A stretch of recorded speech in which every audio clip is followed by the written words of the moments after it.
You open your eyes in the morning, and before you even come to yourself, the day has already begun. Is your body ready? Are you tired? Do you really want to wake up?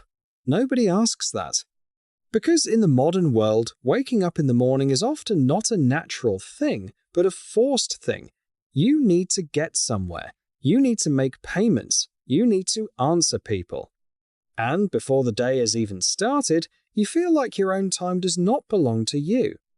Now imagine that same morning, thousands of years back. No phone, no alarm, no clock, no calendar, no boss waiting for you outside the door. You open your eyes because your body is ready to wake up. The sun has risen. A little smoke is coming out of the fire. Nearby, some people are moving quietly. Someone is checking the food left from yesterday. Someone is playing with their child. Another person is just sitting and looking around. And the biggest question of the day becomes this: what are we going to do today? Today, this question sounds like laziness, because we think emptiness is a bad thing. We think doing nothing is a waste of time. But for a very large part of human history, life moved like this. People did not wake up in the morning and work at a job all day, because there was no such thing as a job. There was no salary. There was no career plan. Nobody was writing Hunter Wanted with 5 years of experience on the cave wall. But this does not mean ancient people lay around all day. No. They had to find food and fill their stomachs. They had to protect the fire. They had to make tools. They had to take care of children. They had to stay away from danger. They just were not living in constant survival panic from morning until night the way we imagine. Because in hunter-gatherer life, time was not something that turned into money the way it does today. Time was life itself. Research done by anthropologists on hunter-gatherer communities shows something interesting. In some groups, people spent around 15 to 20 hours a week finding food. When you hear this today, it sounds strange, because modern humans work 40 hours a week and still do not feel safe. But in the ancient world, if a good hunt had happened a few days earlier, or if enough food had been gathered, not everyone had to run outside in panic every morning. If there was food, there could be time left for other things during the rest of the day. So, what were these people doing? This is where the real story becomes interesting. When a human being's stomach is full and there is nothing nearby threatening them, they do not just sit and wait. They produce something. They tell something. They make something more beautiful. They shape stone. They shape bone. They pierce a seashell and make a necklace. They draw an animal on a cave wall. They tell stories around the fire. Because a human is not only a creature that wants to survive, a human is someone who searches for the meaning of life. Today, we try to find time for art. They pulled their own art out of time itself. At the end of the day, we scroll on our phones from exhaustion. At the end of the day, they sat around the fire and told stories. We say, if I have free time, I will do something. They built the first culture of humanity in free time. For example, think about cave paintings. Thousands of years ago, someone entered a dark cave. They had light in their hand, paint with them, and an image in their mind. They drew an animal on the wall. They did not just draw it, they gave it movement. They even gave it shadow. They gave it power. These paintings do not look like rushed scribbles. These are things that require time, attention, and skill. And, most importantly, they are things that were not made to fill a stomach. There are also flutes made from bone. Someone took a bone, opened holes in it, and tried to make sound. Then they probably tried again. They worked for a better sound. Think about it. There is no school, no music class, but someone is still trying to organize sounds, because there is a strange need inside humans. Just living is not enough. You also need to feel that you are alive. During the day, some people went hunting. But hunting was not an action scene where everyone constantly ran around shouting like in the movies. One of the biggest advantages of humans was patience. They could follow an animal for hours. We are not very fast, but we can endure for a long time. We can sweat. We can control our body temperature. That is why, in some hunts, the point was not to be faster than the animal, but to fight longer than it. If the hunt was successful, it was a big event for the group. The animal would be brought back, cut apart, and shared. But sharing was not just kindness. This was a survival fight. Today I find food, tomorrow you find food. Today I go hungry, tomorrow you go hungry. That is why relationships were very important. If you had no money, no bank would save you. There was no police. There was no written contract. The thing that kept you standing was the bond you built with your group.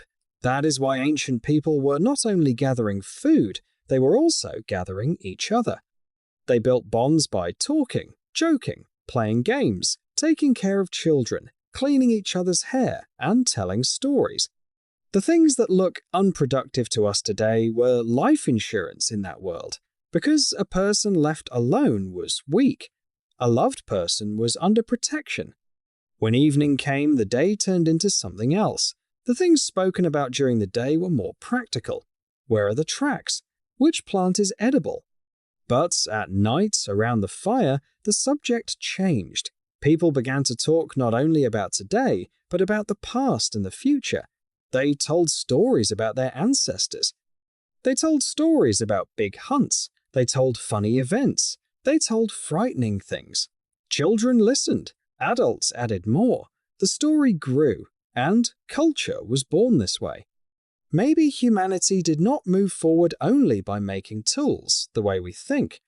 Maybe humanity moved forward around the fire by saying to each other, "Do you know what happened next?" Even sleep was not like it is today. We think sleeping 8 uninterrupted hours at night is normal. When we wake up at night, we immediately think there is a problem. But without artificial light, people often slept in 2 parts. First, a few hours of sleep, then a short period of wakefulness in the middle of the night, then sleep again.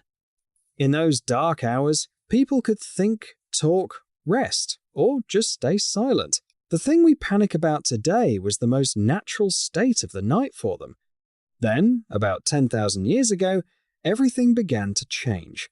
Humans began planting seeds and domesticating animals.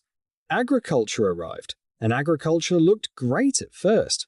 More food, more people, bigger settlements. But there was a trap inside it. More food meant more people. More people meant the need for more food. More food required more work. And after a while, going back began to become difficult. Now, it was not easy to live like hunter-gatherers. Because the population had grown, there were more hungry stomachs. The soil had to be plowed. Wild weeds had to be cleared. Harvest had to be done. The product had to be protected. Storage places had to be defended. Humans slowly began to turn from creatures living inside nature into workers of the system they had built. And the bones tell this story. In the skeletons of early farmers, we see more wear, more signs of disease, worse teeth, and signs of heavier work. So agriculture gave us safer food, but in return, it took our time. We became more crowded, but we spent more effort. We lived in a more organized way, but we became more dependent. Then cities came, professions came, managers, masters, and workers came. And at one point, human time no longer belonged to humans themselves. To survive, humans had to give time to the system. Today, we call this normal life. But isn't it very strange?